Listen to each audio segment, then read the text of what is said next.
like to tell you today.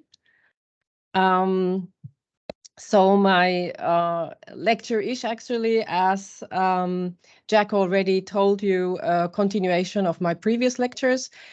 In that third lecture, I spoke about field research and only provided you some impressions from our research at workplaces, and also how we initiate and design and organize our field research projects, and how we gather data at the workplace. So today, I would like to show what happens with the data after data acquisition and what kind of results can emerge. So it's quite a program for today, but I think we can manage. The results that I will talk about relate to the topic of my fourth lecture, the previous lecture, because there I describe the current state of research on translation expertise and our theoretical and methodological approach to studying translation expertise. So I don't have to go into any detail on that background today. But today I will report on insights from two of our empirical workplace research projects. That's first of all in extended translation, or EXTRA, and then rethinking translation expertise, Retrex. Both of those are financed by the Austrian Science Fund, Wissenschaftsfonds. They provide us data on how translation expertise is viewed from different perspectives.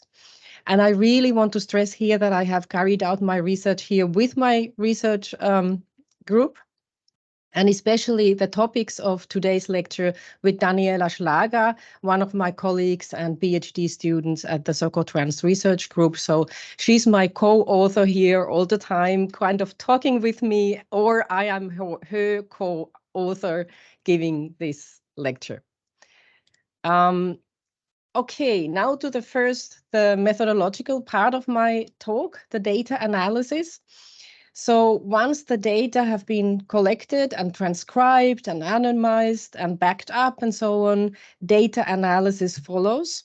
And as I noted in my lecture on field research, however, in qualitative research, it is not unusual that data collection and analysis overlap, or they alternate, as data are usually analyzed throughout the entire project and not solely after all data have been acquired. So in our case, for example, the data does not only include full transcripts of the observations and interviews. This is how we document our observations, and interviews are audio recorded. But the data also includes documents from the field, like checklists, guidelines. We also write field diaries and other self-reflective journals every day, I would say. And so while we are documenting and analyzing the data, we reflect on and record our own reactions and interpretations. And these self-reflections are then included in the data, because we are the instrument of data acquisition. And the most common step in the qualitative analysis of the data is coding, sometimes also called categorizing, depending on the exact method that you use in your analysis. So coding is one of the main analytic processes in qualitative research. And during this coding process, extracts in the data dealing with specific phenomena are identified and tagged with a code. This code is usually, for example, a word or a phrase, and it is supposed to stand for or encapsulate the concept. If you want to work very bottom-up and data-oriented, you can even try to take these codes out of the material itself, the data itself. So this coding allows us to detect recurring themes and patterns. And in our research group, we analyze with the help of the qualitative analysis software MaxQDA, and I do certainly recommend using a specific software like this one, or NVivo, or other qualitative software analysis tools, because in all of them you can import your data from interviews, focus groups, web pages, and so on, and they help you organize the material, first of all. You still have to do all the thinking and analyzing and interpreting yourself, but the software helps you to manage and structure and retrieve large amounts of data. And also, of course, it facilitates collaborative analysis, because it helps you to organize the data and the coding process in a way that is clear and accessible for the whole research group. And with the software, I find this especially important. All the original quotes from the data regarding a specific topic are just one click away. So you never lose the original voice of the participants, for example, or what you actually wrote in your reflections or observations. Here you see just blurred out 2 quotes that are shown when I click the code emotion. For your analysis, you will need to decide on a specific systematic method to avoid bias and to find out also counterintuitive and surprising connections and interdependencies. I think that close reading, interpretation, or summarizing your data is not enough. It's simply not enough. You really have to carry out a systematic method-based data analysis, because that ensures, also is supposed to ensure, that the influence of bias is minimized. And you can choose between 2 approaches to coding, concept-driven or data-driven, although they are not necessarily mutually exclusive. But I think this decision has to be made consciously. This concept-driven coding, also called deductive or theory-based coding, starts with a list of potential codes and ideas inspired by the literature and earlier studies. You might not, however, want to stick exclusively to your list of pre-identified codes, but you can adapt the codes as your analysis unfolds and you discover new concepts, categories, patterns, and so on. The other method, data-driven coding, takes on an inductive, a bottom-up approach. The analysis is grounded in the data and codes emerge inductively during the data analysis process. So you don't start with predetermined codes. So instead of starting from a pre-existing theory also, you create the codes out of the data, identifying themes and concepts, creating links with the context and so on, very case-based. But also you can combine these 2 methods systematically. By the way, also in some qualitative analysis methods, detailed coding is distinguished from categorizing into larger units. For example, you can start with coding and then group codes together to form larger categories, or you start with broad categories and fill in the data-based codes within the categories out of your data. So, for example, in our current research project, Retrex, we analyzed the data in line with this qualitative data or content analysis method proposed by Kuckartz and Rediger. And it categorizes, or the categories there are developed both deductively, theory-based, and inductively, bottom-up and data-based. Other possible analysis methods include, for example, the grounded theory method by Glaser and Strauss, qualitative content analysis by Meiring or Glaser and Laudel, or template analysis by King and Brooks. I think all of these have been used in translation studies too. They differ in several aspects, also including their position on the spectrum of deductive or inductive analysis. So you will just need to choose one that suits your data and your approach, or maybe adapt an existing method. But I think you need a method. Personally, I have the pleasure of working with a team our Socotrans research group. And of course, that opens further opportunities for the analysis process. If you are working in a team, at least 2 researchers can analyze the same data independently and compare their analysis. If you're working alone, you can analyze the data twice and leave at least a couple of days in between and then compare you to analysis. So in this way, you can increase the reliability or consensuality of your analysis. That's the case often, of course, in PhDs that have to be carried out individually. Ideally, you have the possibility to show the data to your fellow researchers and discuss their analysis and interpretations of the same data. So in our research group, for example, we meet for common data analysis and interpretation sessions after carrying out most of the observations in a certain setting.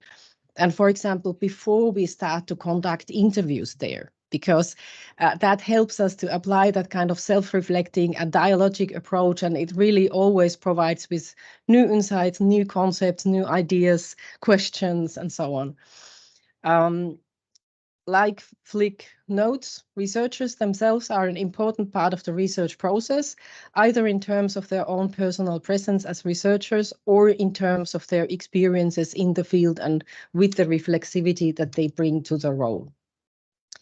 And I think this it seems particularly important for a field like translation and interpreting studies, where we as researchers often have personal experience of the activities and situations that we are studying. So we might even have been studied translation and interpreting, the practical activities that we are studying. Many of us have worked as translators, interpreters, so we can relate to the activities, to our knowledge, but we must also become aware of and be able to question our own preconceptions and biases.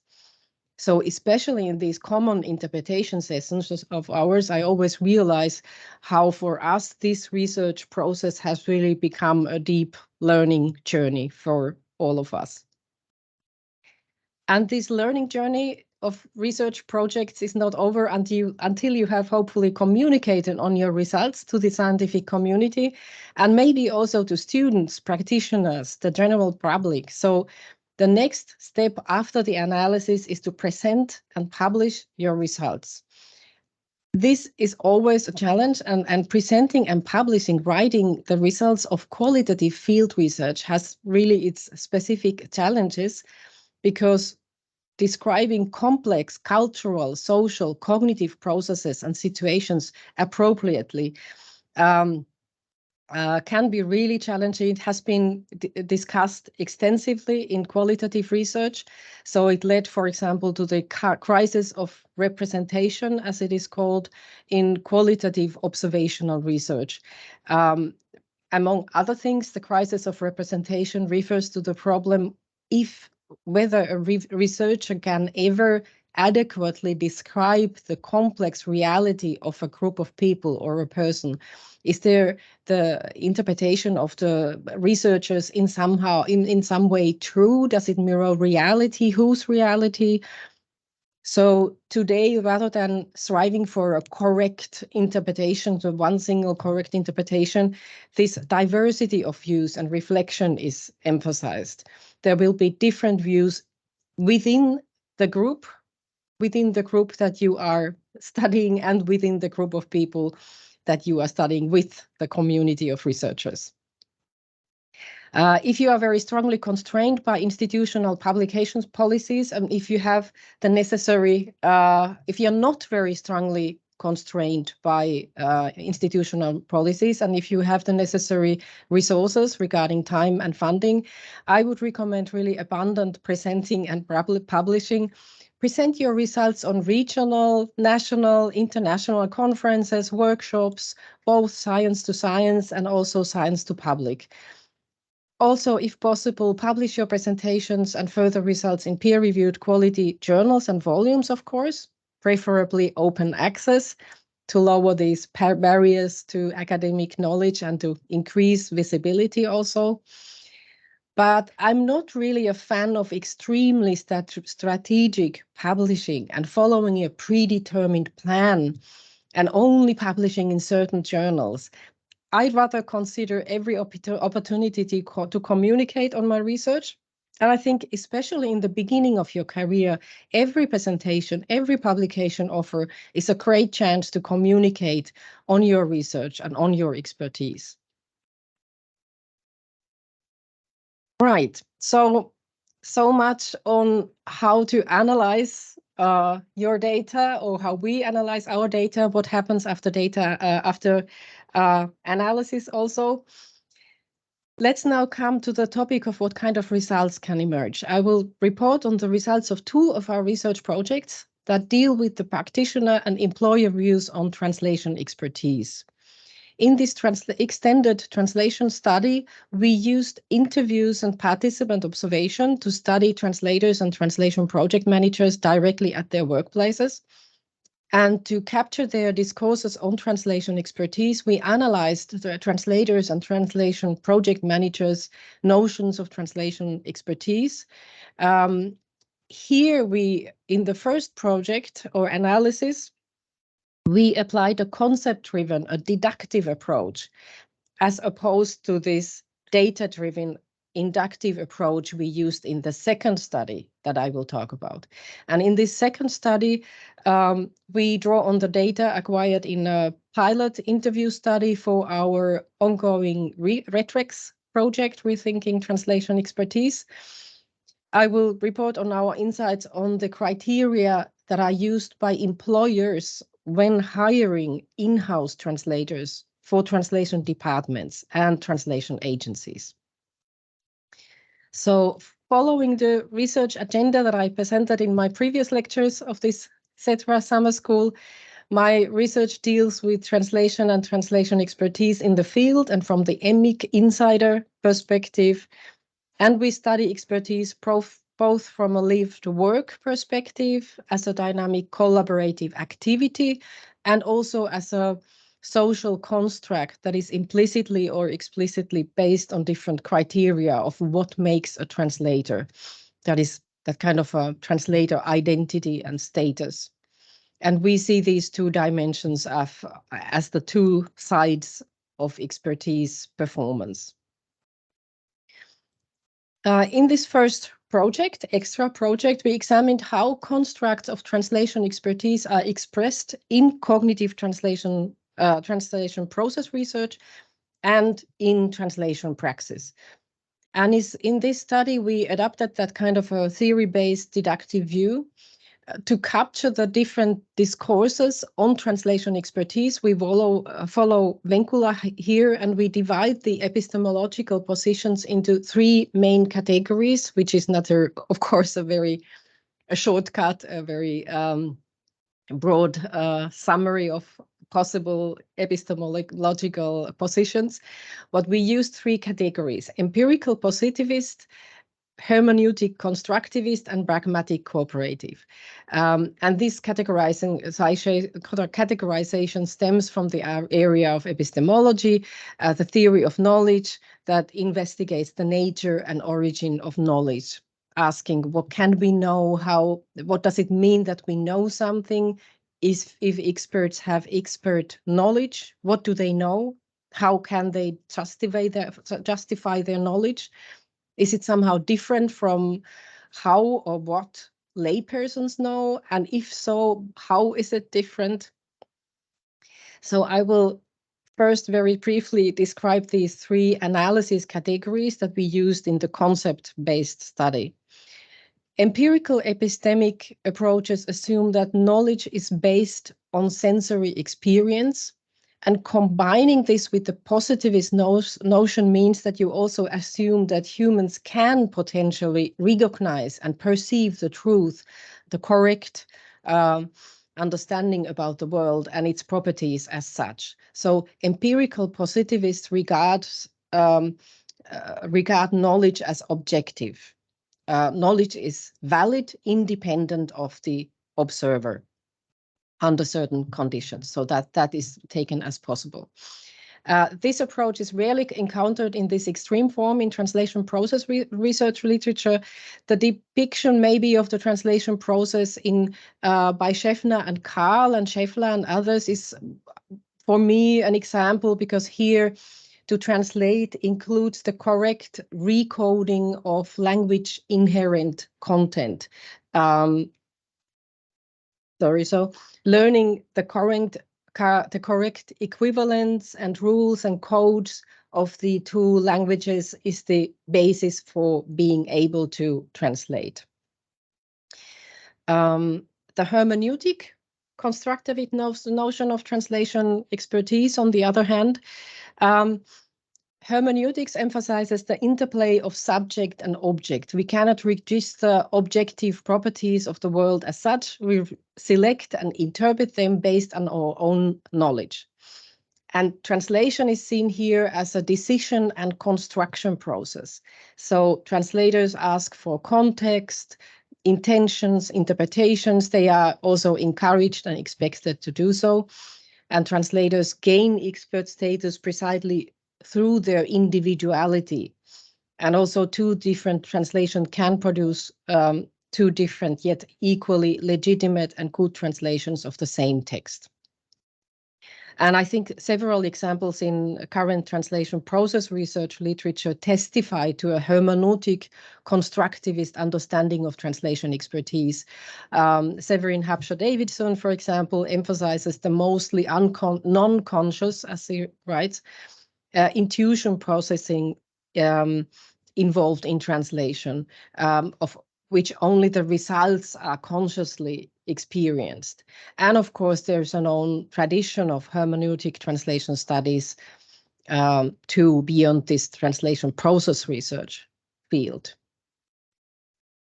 From the pragmatist perspective, praxis, these actions and their effects is the foundation of knowledge.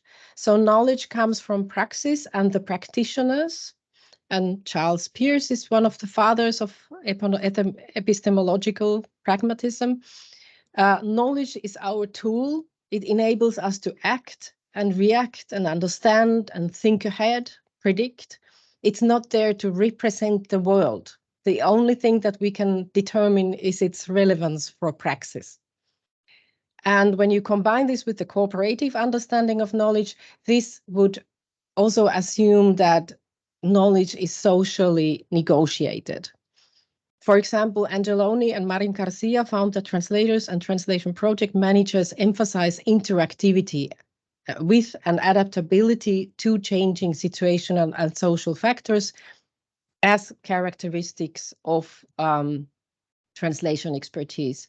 Also beyond the translation process research field, Hokkanen and Koskinen, just one example, their work on translation and affect seems to take also that kind of a socio-cognitive, pragmatic, cooperative stance on professional identity. Right, so to investigate translation processes and to analyze the notions of expertise in translation praxis, we conducted workplace studies in 2015 in 3 settings in Austria. One of them was a translation agency with 13 project managers and 2 business managers. Then the second case was a technical documentation department in a major technology company and a translation agency with which they work. And the third case was a translation department within a public service institution. And it has or had at that time 5 in-house translators. And the data was gathered all together in 58 half-day observation sessions and through qualitative semi-structured interviews. The interviews provided a total of 26 hours of recordings. So now to the results of our data analysis, and I can already say that all 3 epistemological positions, the empirical positivist, the hermeneutic constructivist, and the pragmatic cooperative were visible in the data. First of all, in our study, this empirical positivist understanding is implicit in the aspects that relate to the terminology in the translation of highly specialized text. Distinctions between correct and incorrect translations are commonplace, and standardized processes are omnipresent. The translators seek the one expression that best reflects the expression in the source text. If it has not yet been standardized, this is subsequently rectified. So, for example, by entering it in a terminology database. So that's for the highly specialized texts that are being translated here. The technical writers who work here in the role of translation clients and also the CEOs of the translation agency indicate their recognition of the benefits of working with people with good knowledge of the subject matter, for example, technical or product knowledge. The CEO of the translation agency describes a translator as very good because he has a background in metrology, so he's perfectly versed in the terminology and subject matter. And the technical writers know that they note that the deciding factor is knowing the product and understanding how it works, because then I can relate it correctly. One of the translation of the technical writers says that this removes the need for constant discussion about 5 different expressions, as I said, to determine the correct translation, because there is only one that is correct. In cases of doubt, the person with the better knowledge of the product prevails. So a quote on this side: our proofreader will probably know the material better than the translator, so he will be right in any cases of doubt. In other words, our proofreader will say, that's what it is, that's how it should be translated. And to put it bluntly, that's what the translator then ultimately has to do. Now, others, in contrast, feel there is more scope for negotiation and interpretation. One of the in-house translators of the public service institution, although also with highly specialized texts, describes their entrance tests for potential future colleagues this way: we also always use something real, the kind of material we actually translate. Our texts are infamous for the fact that it is not what's written down that counts, it's what is being said between the lines. And that's precisely what people have to recognize, interpret, and translate. So this is a good example for the hermeneutic constructivist approach. Interpretation is seen as a key criterion. The thinking should go beyond the words written and predefined solutions. Issues of correctness are relativized. Translation quality and expertise can no longer be determined objectively. They are also subject to interpretation. And as a CEO of the translation agency notes, this can prove very challenging. The most difficult thing in our industry is that the product we deliver is a totally subjective product. And you know that anyway, even with the source text, 10 people would write the same source text in 10 different ways, and naturally 10 different translators would also translate it in 10 different ways. And that's actually where the most friction arises. So when clients provide negative feedback on the quality of a translation, they say 9 times out of 10 it relates to preferences. So it's more about variances than mistakes. Now, in all of our 3 settings, our interviewees frequently also mentioned the issue of handling not only problems appropriately, but also handling people and processes in general.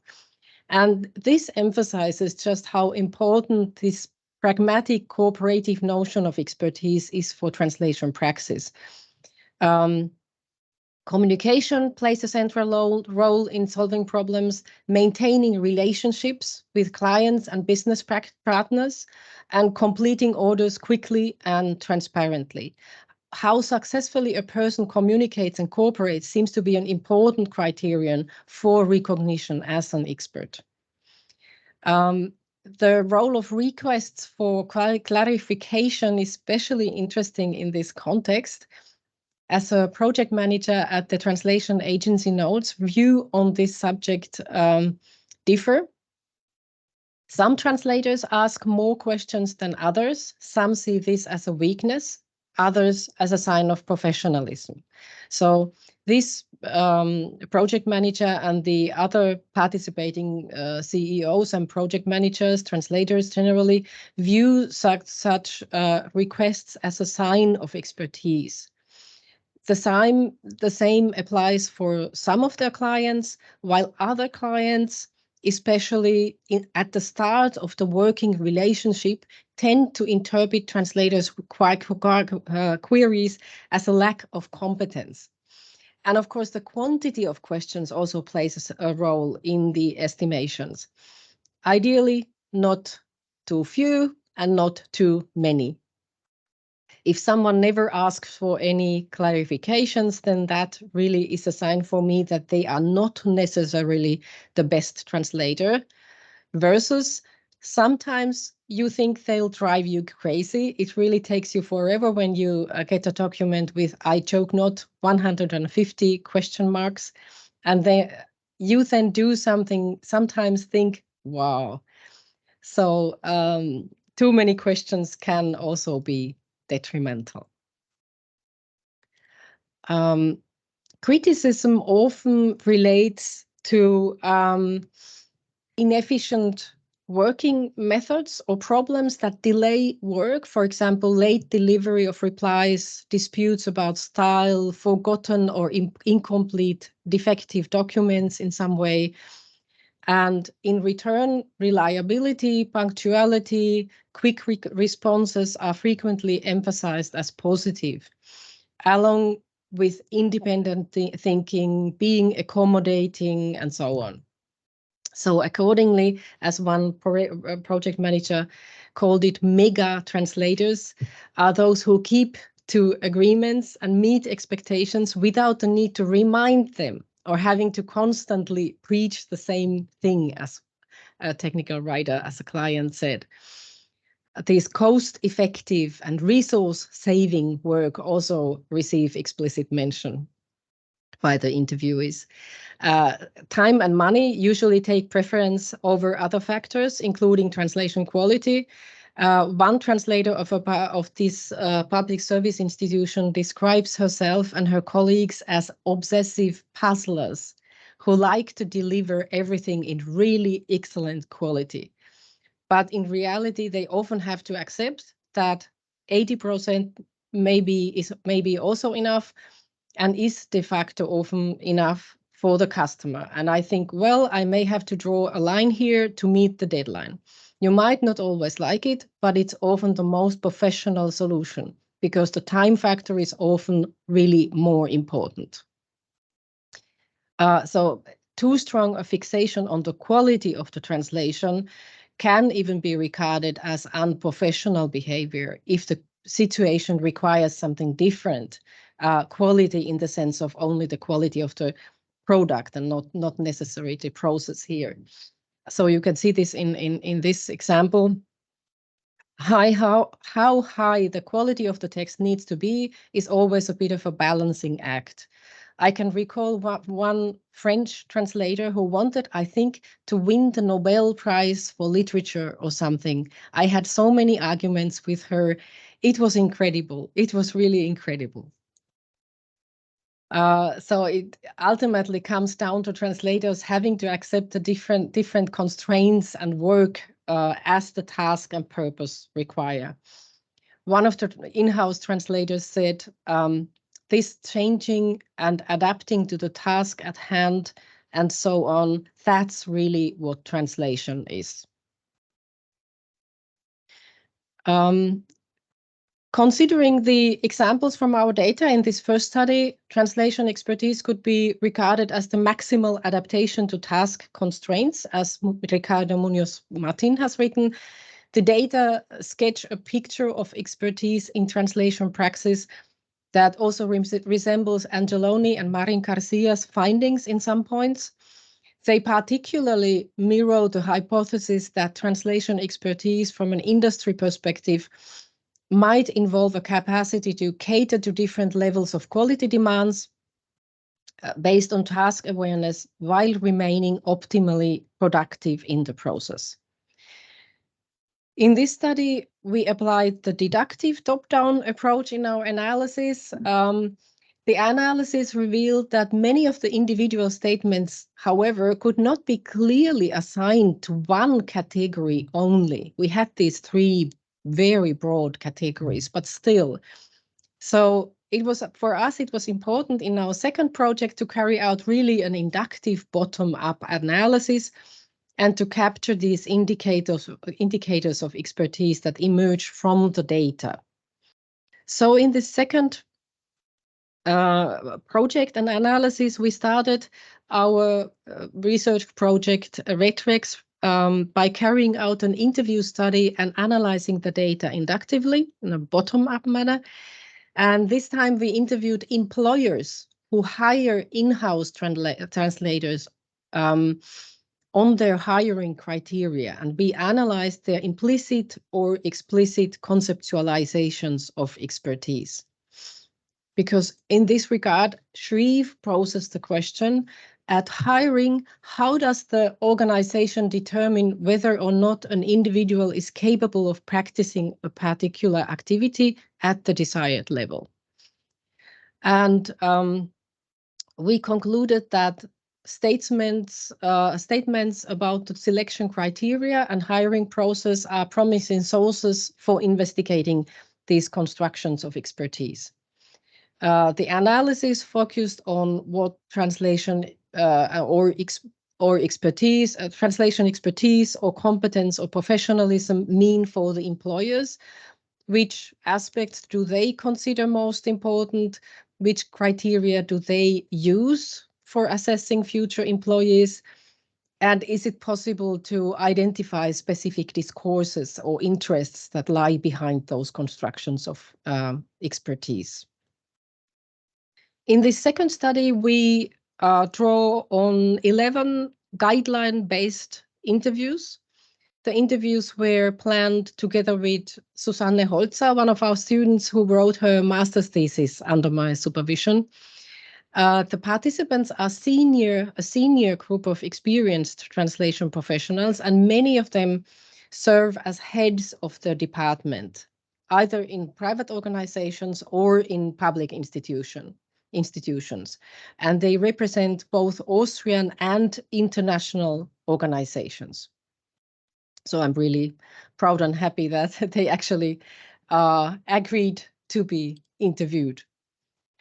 There were different perspectives that they described, but some patterns clearly emerge from the data. The most striking similarities concern, first of all, the structure of the selecting and hiring process, which is very similar in most settings. The importance of an educational background in translation studies, the importance of soft skills and personal qualities, and the importance of adaptability and learning on the job. The interviewees reported very similar selecting and hiring processes across different organizations and companies. Candidates with convincing CVs are invited to a translation test. Those who complete this test successfully are then invited to a personal interview, and this interview is decisive in whether they are ultimately hired or not. However, the assessment of their capacity and capability to translate does not stop there. Much or if not most of it relates to that actual performance in the job. These different stages and methods of assessing capability provide us with information on the employer's assessment criteria already. They also correspond to the most striking categories or kind of bundles of skills that the interviewees expect from future employees. They provide a useful basis for us for structuring the notions of expertise that we encountered in the data. Many of the requirements mentioned in the interviews were not very surprising. The interviewees listed skills like language, culture, translation, terminology, general and subject knowledge, technology, and research as relevant. And emphasis was often placed on language skills, including the first language, and the translation skill, aspects which largely reflect the contents of translation studies programs in universities, and also some competence models in translation studies. This might also be because most of the interviewees themselves had degrees in translation studies. Except for one interviewee, the participants also emphasized the importance of having a translation studies degree, having studied translation. In some settings, this policy is executed almost ideologically. So we asked, would you also hire people in the course of the interview at some point? Would you also hire people who have not studied translation? No. Not at all? No, no, no. I have to categorically exclude that. One interviewee states that a master's degree in translation studies is a prerequisite to be able to work as a fully fledged translator. Others use it more for pragmatic reasons. One of the employer representatives said, we get lots of applications when we advertise a job and we can't do 40 or 60 translation tests. So we need a criterion to narrow down the applicant pool.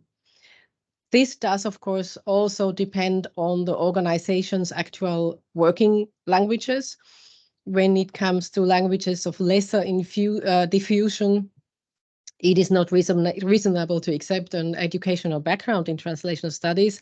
So one of them said that I won't find anyone with a translation degree for Mongolian, for example. The way the interviewees described the translation skill reveals a lot about their conception of translation. They said, for example, you don't just transfer a text from one language into the other. The transcultural is also important. The background knowledge to say, well, this will not work in that language, or it's just not expressed like this. They argue that at university, students learn a certain craftsmanship that is important, just the awareness for translation techniques. At university, they are taught the tools of the translation trade. So in their opinion, translators with a degree in translation studies work in a more purpose-oriented manner. One interviewee explicitly mentioned that it is important to always keep an eye on the scopus. The problem with people who have not studied translation studies is often that they simply go ahead and translate. Soft skills and personal qualities also feature strongly in the interviewees' responses. The personal interview in the selection process provides an opportunity to get to know the person a little and see if the new translator fits in the team. Because no matter how good they are, there is no point in hiring them if they don't get on with the rest of the team. So communication, cooperation, interaction are strongly emphasized. In the hiring interviews, appearance also plays a central role, because what we do is working with words and with people, as they said. The applicants are required to prioritize team over individual needs and to respect corporate values and processes. The interviewees referred to this as the social component, the spirit, the ability to work in a team, or the being able to pull together and share the same goals, and so on. Another major point is the ability to handle feedback and criticism and respect other people's approaches.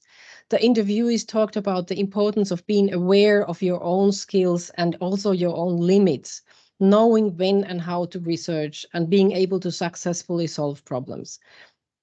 New colleagues are expected to be open and willing to learn. They should work efficiently and be stress resistant. All in all, the applicant as a person and their personal qualities or character are of utmost importance to the interviewees. In this context, their assessments are clearly very emotional, also very intuitive. They point out that they must have a good gut feeling and that the chemistry has to work. At the level of the different texts to be translated, one interviewee said that the translator is like a chameleon. They have to really identify with the text and really pick out the exact style. But the dynamics is not only restricted to the types of texts or translation assignments, they also extend to organizational aspects, that they are also able to prioritize their work correctly. The work tasks can extend well beyond actual production of translations. One interviewee referred in this regard to the multifunctionality of the role. Translators are both translators, they are interpreters, negotiators, teachers, and so on. Also, adapting to constantly changing situations requires a great deal of learning and openness. They said, or one of them said, because the language is alive and constantly changing, knowledge of this and simply flexibility. Yes, the knowledge that everything is in a state of flux and that you have to constantly keep up with the times, constantly educate yourself, and also always be curious. Curiosity, actually, curiosity about everything. Still, most of the capability assessment ultimately takes place after the person has been hired in everyday working processes. One of them said they have to adapt to the new culture of the new organization. And yes, this is the process of monitoring the performance of the person. Most of the interviewees also considered interest and willingness to learn to be more important than experience. Professional experience or specialized subject knowledge were not considered necessary preconditions for future employees in any of the companies or organizations. Rather, emphasis is placed on learning on the job. So it's often assumed that people qualify for the job on the job. This is also the case for people with professional experience. One of them said, even if someone does have experience, our field is so complex that you still have to work your way into it from scratch. So organizations are quite willing to hire people straight from university because we all have to start somewhere, as one of them said. It was even mentioned that experience can also be a disadvantage. If, for example, the methods are totally different, working by those methods is also totally different and doesn't fit our needs or expectations. This would seem to allude to this functional fixedness phenomenon, this rigid adherence to familiar strategies that do not function optimally in changed situations that Ricardo Munoz Martin has written about. Another interviewee explicitly raised the issue of the mere existence of personal ideas and perceptions. She said, well, you can still train translators who have come straight from university to some extent and mold them into shape. That's more difficult with translators who have already worked somewhere else because they already have more of a mind of their own.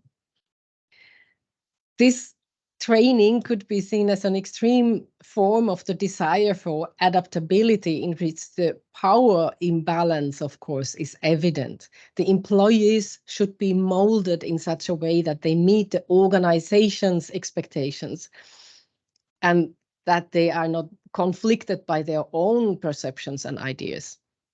So this example really shows how power is extremely relevant in constructions of expertise. Right, let's summarize. Beyond these core features of a relevant educational background, language and translation skills, general knowledge, the interviewees have a very dynamic notion of expertise, which involves a general interest in the company or organization and its subject area, an eagerness to learn, and the flexibility and adaptability to adapt to the subject and the team and to different work situations and texts and translation tasks and other tasks. We were, of course, surprised by the extent to which the participants emphasized the relevance of translation studies education. Like many scholars in the field of translation or translation studies, we are accustomed to the discourse that is characterized by complaints about low societal awareness or status of translation studies or translation education. But our data shows how the translation studies discourse is successfully reproduced and made relevant in the workplace. And of course, this can be attributed to the long history of translation studies programs in Austrian universities since the 1940s. So as a result of that long history, people with an educational background in translation studies now hold positions in which they are responsible for hiring new translators, and they prefer to hire candidates who have also studied translation studies. The statements of our interviewees regarding the adaptability or of applicants and the colleagues, they represent in part a veritable desire for this formability or malleability. Maybe you could even say plasticity regarding translators' appearance. So the demand for adaptability in that sense, in its extreme sense, could also be understood as a neoliberal discourse mechanism that reproduces these exploitative structures of knowledge capitalism. As Olsen writes, if learning is concerned narrowly with cognitive and metacognitive skills in the interest of adaptability to the world of work and the constant changing demands of capital, then it becomes a means of enabling business to minimize or avoid its social responsibilities by offloading the social and educational costs of production in a constantly changing technological environment. So taking this kind of a closer look at the emic perspective might reveal different understandings of superior performance within the industry altogether. For example, that of being optimally productive in the process, as Angeloni and Marin Garcia write. So this background, these reflections make economic and political sensitivity in expertise research even more important. So I think in further research, it would be certainly useful to look more closely at the notion of adaptability, also from an explicitly power-sensitive perspective. Right, and with this critical issue, I would like to finish my last lecture here at the CETRA Summer School. Thank you so much for attention and for coming to listen. I have enjoyed it a lot, and I hope there was something interesting for everybody. Thank you. There certainly was. Thank you so much, Professor Risku, for a grand finale. And opening the discussion actually with a very big question. I guess we can go right into the discussion. I see there's already some hands raised. By the way, Professor Risku, you're welcome. Please do also join us. This is not goodbye, but please do also join us at the closing session. We have something special for you planned. So let's open questions. Ikram.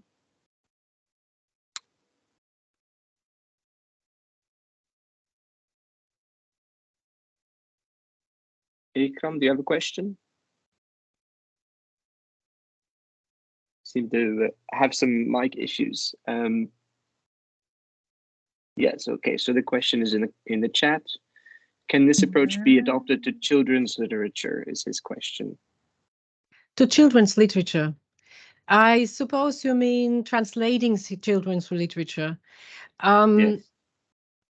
Certainly, I would even say that is something that I maybe mentioned more broadly in my lecture on translation expertise research, that I think it's important to look at translation expertise in all fields of translation, including a broad definition of translation, and even including areas where people would not call themselves translators, because there is translation expertise in that sense in which I use the term also in the localization business, in journalism, in medical doctors who work with people coming from different countries, having different cultural backgrounds. So there's so much translation being done that has not been studied, para-professional translation, non-professional translation, and there is expertise of translation in all these fields, in subtitling, fan subbing, and so on. So I would not, I do have quite an inclusive idea of translation expertise, I think. Okay, thank you. Luyan?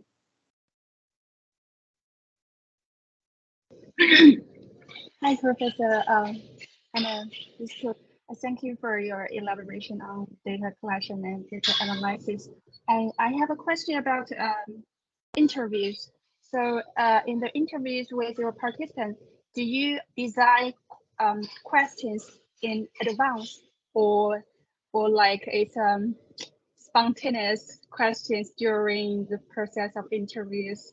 Because sometimes interviewees are very silent. It's not I don't know. It's not a talkative person, so you have to prepare questions to keep the interview going on. So yes, thank you for the question. That's a very important and difficult point too, because we are all learners. We learn with every interview. Sometimes we think reading the transcripts that, oh, I should have stayed with that topic. There might have been something interesting. So in our case, we do structured interviews, guideline based. So we do have prepared an interview guideline with some topics and questions, and we start with questions that are more general. Can you just tell me about your work, and since when have you been working there? Something that does not give the feeling that that there would be correct answers to these questions, because it's not about if they know something or not. It's not an exam. It's we really want to hear their successes and mistakes and conflicts and everything. So we do have a guideline, but we try to see along the interview whether the person has maybe already answered something, so we don't have to put that question at all. And also we follow the interviewees in their line of thinking. So if they come up with an idea that they want to talk about, we talk about that topic, because that already informs us that this topic is important in that framework. When talking about that topic, obviously that aspect is something that the person finds important, and that's part of the results. So if in our interviews, if we were using a very strict strict guideline and only keeping to our questions, we would never find out what is relevant for them, what kind of questions they tackle with, and problems and so on. So that might stay totally unrevealed. So that's why we really try to follow the persons and make it a more kind of a discussion, also showing respect to that person, that he or she knows and we don't know about that subject. We want to know her or his individual positions and ideas and anecdotes, experience. So that's how we approximate this idea of trying to make the interviewees talk and make it a natural situation where they have the feeling that they can also talk about something, some negative aspects of their work.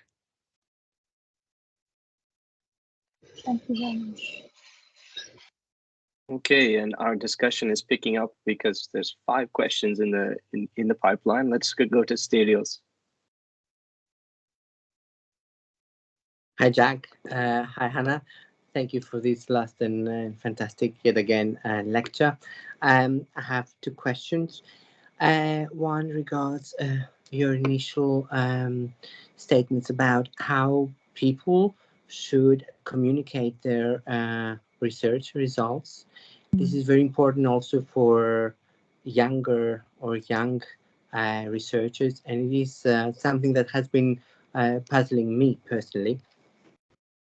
When we deal with the TS in general, there are so many issues, so many substrata that we can deal, so many ideas, at times, even during our research, so many hypotheses that are only tackled apparently superficially, but for lack of time, for lack of available material.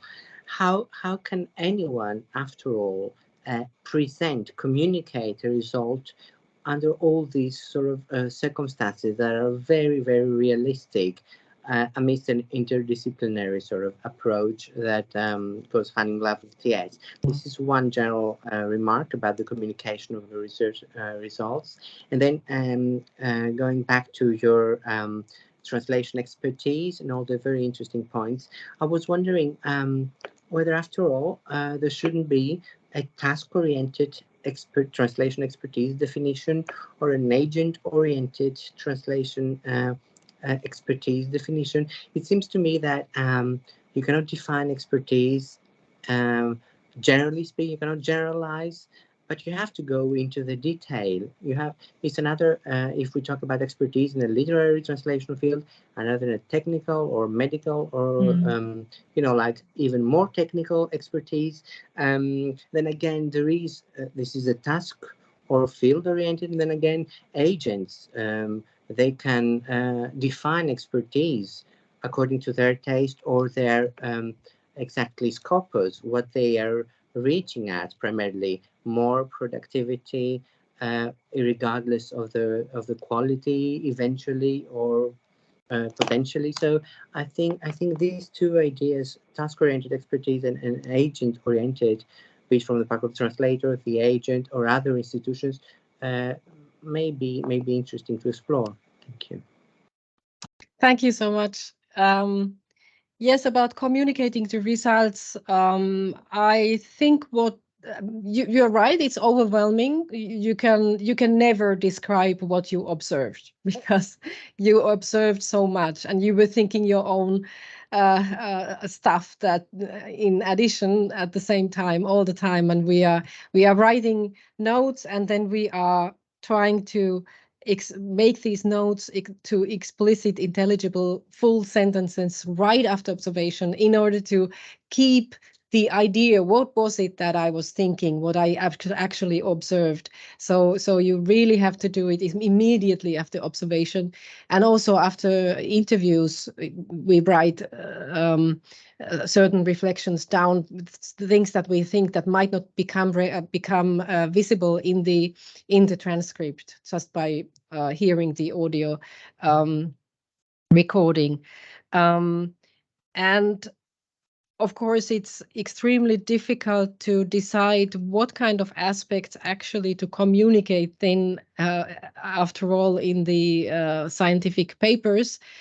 But I think what helps is really this idea of iterating between theory and data. The fact that you have your research questions, that you have to focus on your research questions, and you have done your literature research. So there are certain open questions and discussions in translation studies that you relate to, and then you use the data, the bottom-up data in order to describe your answers to those questions. So what helps for me in this focusing, even though it can never be complete, would be the this theory data interaction and cooperation. And about expertise, yes, I think that what you also described really emphasizes the idea of adaptability, and the fact that expertise is something that is built up and developed in development, in that development process, that individual experience in a certain field. So yes, it is kind of a building of routines and understanding of a certain field. But on the other hand, it is expected that in the translation field that you, even if you're working in one office for certain clients and so on, there are different texts, media, knowledge coming up, different clients, and so on and so on. So even if you are in a quasi stable environment, there's new stuff, including terminology, technology, and so on, coming in all the time. So yes, it's extremely difficult to define one model of expertise for translation today. It has maybe always been. Okay, thank you very much. I have a sense that we might spill into the break, but let's cover as many questions as we can. Philippa? Hello, good morning. First of all, thank you very much for that absolutely fascinating presentation. I'd actually like to go right back to the beginning of your presentation, if that'd be okay. The section related to the data analysis. Yes. And I was just wondering, because it's particularly relevant to the stage I'm at the moment, and I was just wondering, what are the perils or the issues related to not having a methodology for data analysis? Because that was something that I've thought about a lot, about my methodology of all the steps of my research. And this part related to data analysis really sort of caught my attention. Thank you. Yes, I think data acquisition and the methods of data acquisition have been discussed so much, and there we know exactly, we have the handbooks and everything on data acquisition. There's a lot to learn there, but I think what is not so often discussed is really this data analysis. And I'm convinced that you really need a method, because there are methods, and it does not really make sense for any PhD student just to think, well, I will just qualitatively analyze this data, because I know you have so much data. It will become either extremely selective, and you might not be able to argue why you selected this part of your data to dive in deeply and analyze in depth. Or it might become superficial, that you try to summarize everything. So it's not that informative as it could be. It can't tell so much as it what it would have for a potential on a theoretical level too.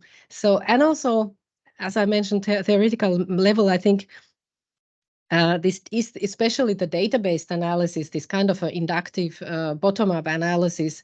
There you have to really take care that you don't come up with start with your own concepts and then start looking at them and searching them, and then maybe even start counting frequencies or whatever. So if you want to have a qualitative interpretative analysis, then this kind of a methodological sticking to a certain qualitative method that really takes the bottom-up analysis seriously helps you in avoiding that kind of theory-based repeating what has been said and finding the categories that you wanted to find anyway. So you won't be finding anything counterintuitive. Thank you. Okay, excellent points. Irina?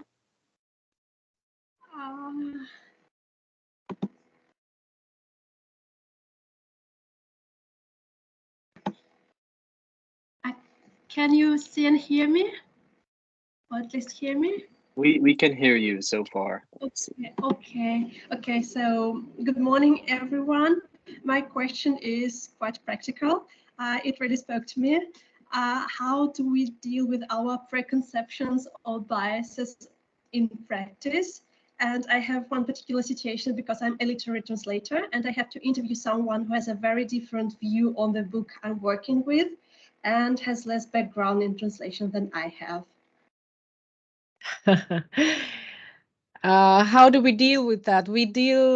I think one thing is always keeping in mind that we are not evaluating, we are describing, we are trying to find out something. Yeah. So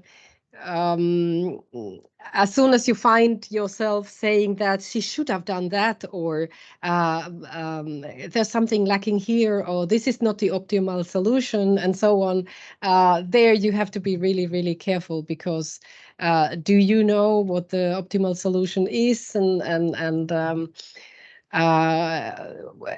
idea is not to evaluate the practice. Instead, of course, if you are working in an applied area where the idea of the whole research project is to evaluate, and you have criteria with which you evaluate, of course, in that case, you can use these because you have made them explicit, and then you actually, even in that case, it's descriptive, because then you don't evaluate, it's not your opinion, but you just compare this data to that criterion. So I think that's something that helps to think about this descriptive approach. And the other one is, of course, always teamwork.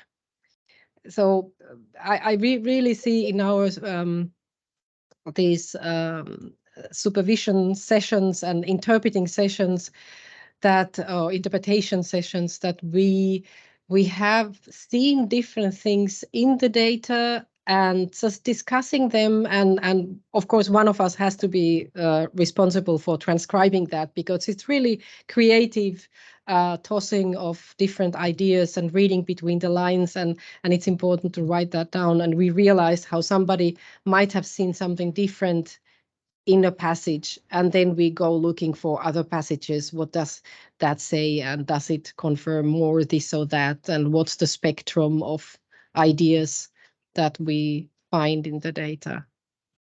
I hope that's helpful. Yeah, I think that helps, because I'm always trying to remind myself that I'm going to describe why she was doing that and how it corresponds with the broader context. So I think that could be a solution. Okay. Yeah. Thanks. Thank you. Thank you, Irina. I see, Natalia, your hand has meanwhile disappeared, so I assume your question has been answered. And yes, thank you. Yes, okay, wonderful. And we'll take one last question from Imren. Thank you. Good morning. Morning. Professor, I would like to know, how do you guarantee the objectivity or unbiasedness of the data especially, or how do you neutralize the presence of the researcher? In your case, the workplace observations, the interviews, where you mentioned that the owners are themselves from the translation studies area, and a renowned scholar is interviewing them or observing them. Wouldn't you expect that they would give or they would behave in a way that is expected from them? Or have you considered this, or what kind of solutions have you found or applied during your research? Yes, thank you Thank so you. much, because yes, this is something that you really have to take into account, and you really have to manage that. So not just realizing that that's the case, but really thinking of different methods of how to deal with it. And I think one of the methods is, of course, that we also describe before we go into a setting, we describe our own expectations and our own knowledge. So you have that written down. You already know that, okay, I expect these people to really be the experienced, great presenters of themselves or whatever, or I expect them to be the whatever, and you write down everything that you assume you might be seeing. They are kind of your hypotheses. I would not call them hypothesis, because that's a more strictly defined term, but maybe it's a thesis or expectations, assumptions. And these assumptions can come from translation studies or your own working experience or whatever your individual ideas, your prior knowledge of that setting. And the other thing is, of course, the way you present yourself is extremely important. And as you say, if I myself, as a professor whose name here in Vienna somebody might know and might have been studying in our institution here, if I go and interview people, it's different from when my younger colleagues whom they don't know interview people. So in all of these interviews, the interviews have been carried out by my colleagues, not myself. So I have been only analyzing and working in all the other phases. And often I was the one who acquired the interview partners. So I was the one who enabled the study to be carried out. So yes, of course, that's something that you have to think about. Also, showing respect to the participants in interview situations. Also, showing that you are not the one who knows all the answers to the questions. But even more importantly, I think in observations,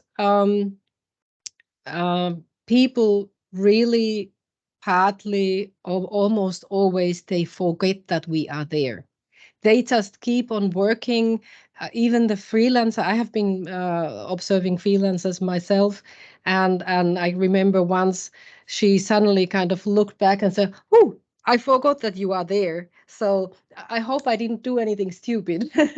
See, she said. So we are there for several days, several weeks, and they have their deadlines. They are working very intensively. You know, when you get into that kind of flow of working, of doing what you're supposed to do, and checking everything and taking calls and whatever. So I think there's no way that all of what they are doing is just for us. It's kind of they would always be thinking of what would this person expect me to do. It's a glimpse into their normal working days, but of course something might change through the observation, and they might change something during the observation. So, for example, one of the persons we observed said that she realized through our observation how much time she used in social media, Facebook and all, just distracting herself. And actually, during the observations, she reduced that. She was not doing that as much as she would have done usually. And she also said that she would like to reduce that in her further work, so she will take care that that doesn't take so much of her productive working time. So yeah, a huge question. Thank you. Okay, thank you very much. Thank you to all the interveners, and thank you especially to you, Hanna, for 5 really, really inspiring lectures, thought-provoking, and also very helpful, I think. We, as as expected, have gone a little bit over time here. There's a conversation with with Professor Dirk Diester, who will be hosting the Q&A coming up next at 10:30 that I think will delay slightly by 5 minutes or so. So we'll reconvene at 10:35 for the Q&A. I will be leaving you, unfortunately. I have other things to do this afternoon, but I'll join up tomorrow, of course. So please join me in thanking Hanna for a lovely lecture series, and see you all soon. Thank you, Hanna. Thank you. Thank you. Thank you. See you. Thank you. Thank you so much. See you. Thank you.